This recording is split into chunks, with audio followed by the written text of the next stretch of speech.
In this episode of Plastic Surgery Photo Education, we're trying to show skin contracting with liposuction.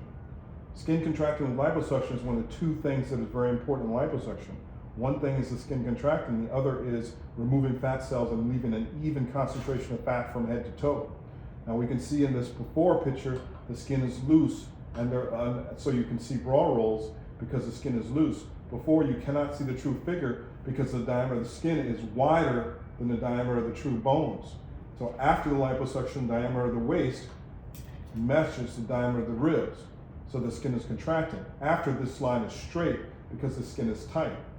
If the length of the skin from the shoulder to the hip, if the skin is longer than the bones, you have a wrinkle.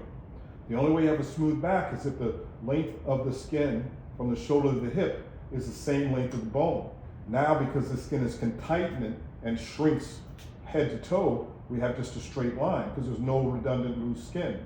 Now we can see where the true waist is. The true waist is defined by the ribs.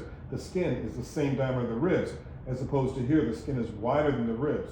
So this is showing the importance of skin contracting with liposuction, which I think is just as important as removing fat cells. And again, the true figure comes out when you bring the waist in. There was nothing done to this person's hips or buttocks. The only thing that's done is the true waist is exposed. When you bring in the skin to match the true waist, your true figure and true curves show. It doesn't always have to be a BBL.